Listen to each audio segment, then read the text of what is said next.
Welcome back, Deadites and Ghost Beaters. If you're new to the channel, I am Oldhead Gaming, and of course, we're all excited as we are 12 days away from the launch of the Ash vs. Evil Dead update, and we already know a couple components, but I'm sure there's more tricks up the sleeve of Saber as we get closer and closer.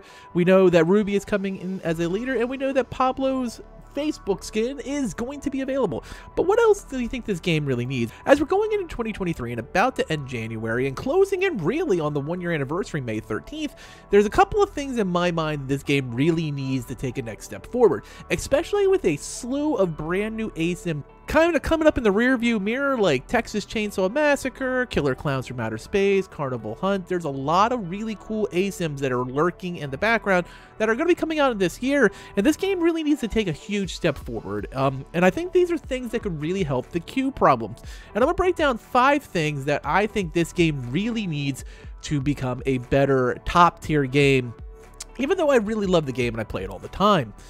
So the first one that's going to come to mind, and I think is probably the most important one, is new modes. I feel like this game as an ASIM can only go so far. I feel like it needs to have a little bit more variety, and I think there's 2 particular modes that really need to come.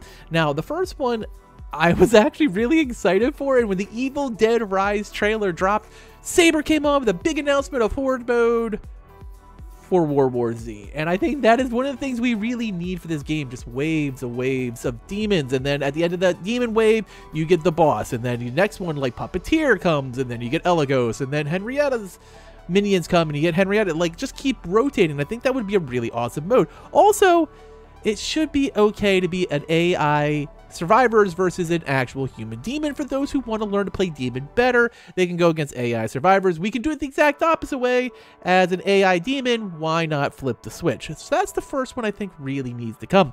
The second one is an S-Mart. The game needs to bring in more money, and we all want more variety in what our characters look like.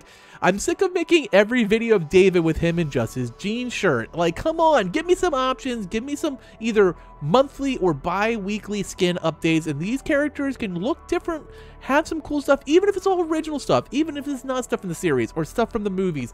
Give us stuff to make our characters look different, even if it's only partial cosmetics, like a different shirt, different pants. Like, we need stuff to make our characters look different, because I'm sick of staring at the same character as I'm prestiging one over and over and over again. The third thing, we need some maps, and preferably 2 to 3 this year, because, like, here's the thing.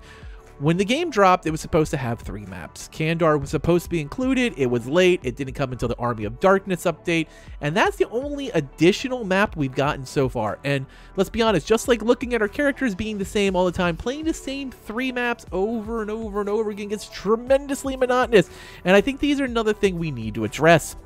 Fourth, okay, have you ever been waiting for a match to start and you just leveled up and you want to spend some blood points to either take a character 25 or prestige another character or knock off a prestige component, and you can't do it because you have to break group? It's the dumbest thing ever. Allow us to bring up the collection in group, so that way we can level characters without having to break group from people for while we're waiting in the endless 4 to 10 minute queues as a survivor.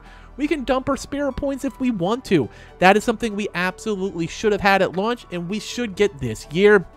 And finally, as the characters keep getting added and the prestige system will probably get expanded, I would like to see some sort of daily and weekly challenges get added to the game.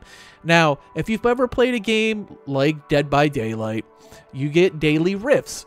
That way you can earn X amount of blood points per rift, and you can add those to your characters in Dead by Daylight. And I would love to see the same thing added to Evil Dead, where, say, you know, you get 3 wins as leader Ash and you earn 10,000 spirit points.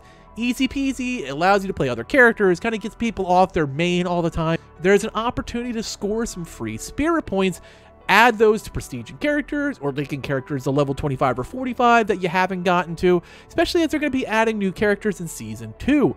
And these are the things that really make a lot of sense to me as 5 components that need to be in the game as soon as possible to take it a step forward. These are not asking for game-shattering type of things, but kind of basics in most games that I think really need to be added to this one, as huge competition is right behind it. Not to mention bigger games already still available, and you're seeing games like Ghostbusters start to pick up steam. It definitely needs. Evil Dead is fighting for a lot of the same player base, and if you want to fight for that player base, you need to make sure that you're giving players stuff to make them want to play it. As we all know, every type of ASIM has a live service component, and it's kind of, I hate to say it, what have you done for me lately? Now, everyone in the community right now is completely fired up with the fact that Ash vs. Evil Dead is coming, and Ruby is included in that. These are things that are huge quality of life updates that are really going to make the game better. Let me know, what do you want to see added in 2023? I want to hear your thoughts. Do you think these are things that we really need in the game, or do you think this is stuff that only Old Head wants? I want to hear. Let me know. As always, thanks for watching, and later, mates.